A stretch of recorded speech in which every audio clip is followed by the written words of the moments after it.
좋아요, 구독. 미국 시장 그리고 암호화폐 시장 알아보는 미장원 들어가야죠. 오늘도 김 PB 전문가 연결돼 있습니다. 안녕하세요. 안녕하세요. 투자 쉽게 하자 김PB입니다. 미국에서 3대 뉴스 모두 올랐는데 말이죠. 파월 의장 이렇게 매파적으로 얘기하고 점도표상에서도 아직도 금리 인상 2번이나 남았다 이렇게 얘기를 하는 것 같습니다만은 시장에서 믿지를 않는 분위기입니다. 네, 맞습니다. 연준의 긴축 경고에도 상방으로 계속해서 질주하고 있는 미국 증시인데요. S&P 500은 1%, 나스닥 1%, 다우지수 1% 이상 이렇게 3대 지수 1% 이상 동반 상승하면서 마감하는 모습이었습니다. 근데 반도체와 테슬라 이렇게 뜨거웠던 종목들이 대부분 약보합세로 쉬어가는 모습을 보여주면서 나머지 종목들이 그간 이제 90% 이상이 거의 다 상승하는 모습을 보여줬고 최근에는 이제 소형주도 꽤나 많이 올라온 모습이거든요. 그래서 정말 모든 종목이 다 오르고 있지 않나 이런 생각이 들고요. 패드워치상에서 다음 달 금리가 인상될 확률이 67%로 집계되어 있는 상황이고 말씀하신 대로 점도표를 확인하게 되면 이제 금리를 또 추가 인상할 거다 이런 게 거의 암시되어 있는 상황이나 마찬가지인데도 시장은 전혀 그런 부분에 대해서 신경을 안 쓰고 있는 모습입니다. 그래서 시장이 너무 과열됐지만 단기 투자의 메리트가 또다시 크게 높아지고 있는 게 사실이라서 전체 포트폴리오에서 주식 비중은 계속해서 줄여나가면서 현금 비중을 높이고요. 낮아지는 주식 비중을 대신 이제 단기 투자로만 이렇게 해서 주식 시장에서 좀 접근해서 트레이딩을 해보면 어떨까 이런 생각이 듭니다. 자, 시장은 미국 시장으로 계속적으로 이제 돈들이 몰려가고 있는 것 같은데 시장 전체적으로 보면 말이죠. 투자가들이 한쪽은 가치주 또 경기 관련주고 한쪽은 또 IT 성장주 이런 거 아니겠습니까? 오늘은 좀 성장주가 약간 쉬는 듯한 이런 모습을 보였습니다만은 메타 플랫폼도 오르고 마이크로소프트도 올랐잖아요. 그리고 한쪽에서 보면 포드, GM 다 오르고 캐터필러까지 올랐습니다. 맞습니다. 이게 약간 티키타카 정도로 보면 될 것 같은데 이 가치주, 성장주 할 것 없이 너도 나도 강세인 모습을 계속 보여주고 있지만 하루 단위로 봤을 때는 이제 어제 같은 경우에 성장주보다는 경기 민감주나 가치주 위주로 말씀하신 대로 움직인 것 같고요. 이제 원래 테슬라나 GM, 포드 세 개 다 동반적으로 동반 상승하는 이런 모습을 보였었는데 어제는 그간 이제 테슬라의 상승세가 조금 쉬어가는 모습을 보이면서 뭔가 GM이나 포드 쪽 좀 더 강세를 보였던 이런 모습이었습니다. 그래서 성장주, 가치주도 계속해서 왔다 갔다 하면서 이제 상승 랠리를 이어가고 있고요. 그 안에서도 성장주 내에서도 어떤 종목이 그간 안 올랐으면 그 다음에 크게 오르고 엔비디아가 크게 오르면 마이크로소프트는 좀 쉬어가고 이런 이제 티키타카하는 모습을 계속해서 보여주고 있는 것 같습니다. 장이 계속적으로 강세장 분위기를 몰고 가면은 말이죠. 시장 서베이 같은 것도 이제 나와서 어떻게 보면은 계속적으로 좋게 보는 이런 견해가 있을 텐데 그런 게 좀 있을까요? 예, 맞습니다. 2021년 11월 이후로 개인 투자자들의 심리가 최대치에 달했다는 이런 이슈가 있습니다. 미국 개인 투자자 협회 조사에 따르면 향후 6개월 동안 주식 전망에 대한 개인 투자자들의 낙관론이 45% 정도로 치솟아서 시장의 하락세를 시작하기 직전이었던 2021년 11월 이후로 최고치를 달성했습니다.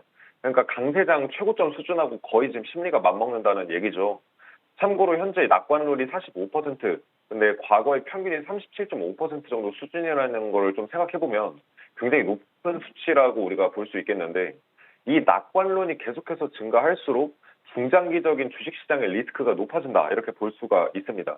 근데 개인 투자자들이 낙관적으로 시장에 참여할 때가 보통 이제 단기든 중장기든 고점인 경우가 많았거든요. 그래서 좀 이거 좀 이제 조심해야 될 때 아닌가 이렇게 계속 생각이 드는 요즘이고 워렌 버핏이나 레이 달리오처럼 투자를 하려면 조금씩 주식을 처분해 나가는 게 좋을 거고요.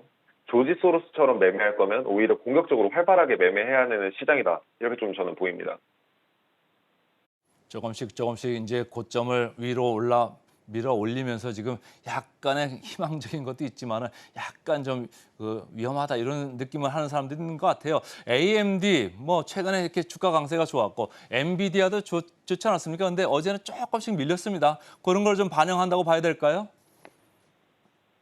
네, 맞습니다. 근데 뭔가 주가가 요즘 이제 푹 쉴 때도 됐는데 시장 심리가 너무 강한 상황이어서 잠깐 쉬고 다시 달리는 모습을 보여주려고 하고 있는 것 같습니다. 그래서 이번에 엔비디아나 AMD 전반적으로 이제 반도체 종목들이 그간 상승했던 거에 비해서는 약한 약세를 보이면서 쉬어가는 모습이고요. 어떤 하락의 트리거가 발생을 해가지고 큰 우려감이 나오지 않는 이상 계속 시장 심리가 꺾이지 않고 달리는 이상에는 지금까지 뜨거웠던 종목들이 계속해서 이제 뜨거워지지 않을까 싶고요. 계속 상승을 할 것 같고. 그다음에 특히 러셀 2000의 중소형주들도 지금 나스닥 상승을 무섭게 매섭게 이제 추격을 하고 있기 때문에 지금 전반적으로 모든 종목들이 뭔가 심리의 영향을 받아서 다 오르고 있지 않나 지금 이렇게 보입니다. 같은 맥락에서 테슬라 어제 주가 약간 밀렸잖아요. 근데 GM 포드 주가는 이제 어제는 좋았어요. 아무래도 테슬라의 그 뭐랄까 충전소를 공유한다 이런 뉴스가 계속적으로 기재해서 지금 발휘된다고 봐야 될까요? 네, 맞습니다. 테슬라에 대한 어떤 그런 기대감이 이제 GM이나 포드 쪽에도 수혜로 가고 있고, 어찌 보면 이제 테슬라랑 GM, 포드 세 종목 다 모두 수혜를 보는 상황입니다. 근데 테슬라는 아무래도 그간 GM이나 포드에 비해서 추세가 굉장히 강했거든요. 그래서 이제 기술적인 지표들로 봐도 과열 구간에 진입해서 좀 쉬어가는 상황이었어야 됐는데, 사실 지금도 굉장히 꽤나 강하게 잘 버텨주는 모습이라고 봅니다. 0.3% 정도로 약보합세로 마감이 됐는데, 이제 GM 포드에 비해서 그간 테슬라가 많이 올랐었기 때문에 테슬라에서 이제 차익 실현 매물이 나오면서 GM 포드 쪽으로 가는 약간 이런 식으로 순환매가 이루어지는 것 같고요. 테슬라, GM 포드 사례 말고도 이제 엔비디아랑 마이크로소프트만 봐도 엔비디아 크게 오를 때 마이크로소프트가 조금 덜 올랐다가 이제 엔비디아나 반도체가 조금 덜 이제 좀 쉬어가는 모습을 보이니까 마이크로소프트나 메타 쪽으로 크게 이제 상승하는 이런 모습을 보이고 있는 것 같습니다.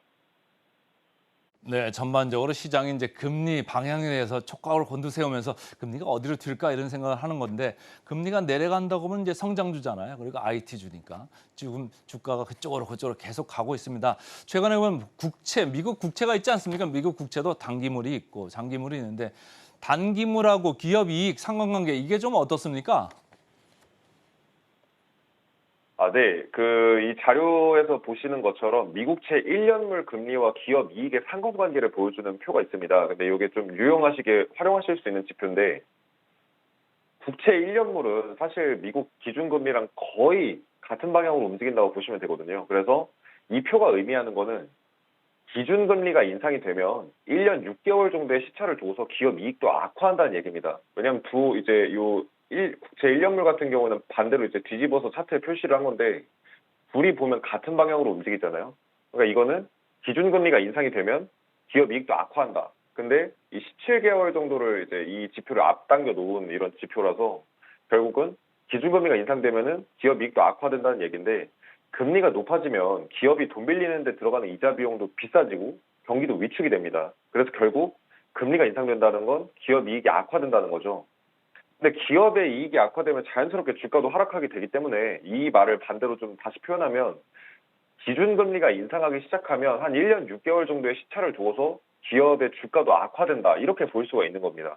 근데 지금 기준금리 인상이 시작된 지 15개월 정도가 지났고 금리가 지금 0.25%에서 5%대까지 진짜 정말 이제 20배 이상 올랐잖아요. 그러다 보니까 가파르게 올랐습니다. 그래서 하반기 정도 되면 기업 이익이 급속도로 악화될 수도 있다. 이런 이제 얘기가 됩니다.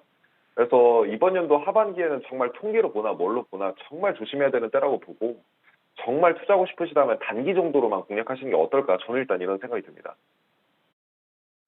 주가의 방향을 이제 결정짓는 것 지난번에도 제가 말씀드렸는데 두 가지죠. 하나는 기업의 이익이고 하나는 이제 금리 할인율이잖아요. 근데 지금 기업 이익은 계속적으로 안 좋고 할인율은 이제는 정점에 온 거 아니냐 이런 생각을 하면서 먼저 가는 경향이 있어서 지금 시장이 좀 앞당겨서 이렇게 좀 반영을 하는 것 같은데 조금 조심을 하자. 계속 그런 쪽으로 이제 말씀을 주시고 있고요. 자, 코인베이스 어제도 많이 빠졌습니다. 이거 뭐 어떻게 봐야 될까요?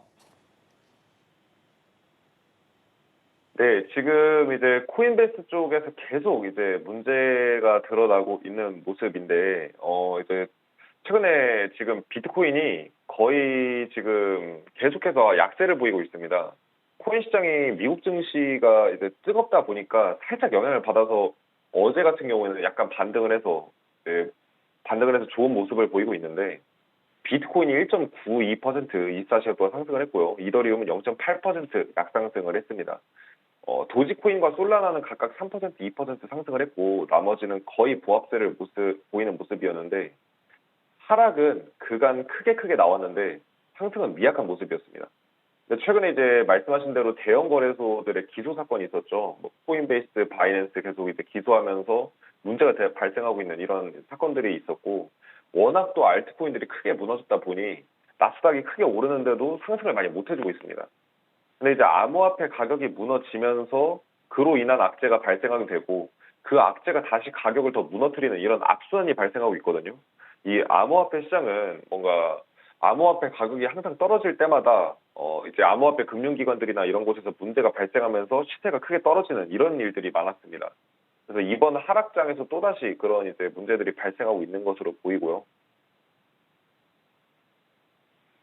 이제 코인베이스 관련해서는 이제 두 가지 이슈가 있습니다. 우선 이제 미즈호 증권에서 이제 코인베이스를 시장 하회치로 이제 하향해서 평가를 했는데 미즈호 증권이 작년부터 코인 시장에 대해서 굉장히 비판적으로 바라보고 있는 상황이거든요. 근데 FTX 거래소 붕괴 사건이 터지면서 더더욱 코인 시장에 대해서 비관의 목소리를 높이고 있는데 결론적으로는 지나보면 사실 비관적으로 흘러왔습니다. 미즈호 증권 말대로. 그래서 암호화폐 가격이 하락하면 코인베이스의 주가도 하락할 거고 성장주의 주가가 하락하면 코인베이스의 주가도 하락을 하게 되는 거죠. 그래서 현재 유튜브에서 제가 계속 말씀드려오고 있지만 비트코인은 결국 10K 구간을 하방 돌파할 거다. 저는 이렇게 보고 있습니다. 비트코인 같은 경우는 유동성하고 민감하게 움직이는데 현재 유동성이 미국 대공황 이후로 가장 크게 긴축이 되고 있거든요.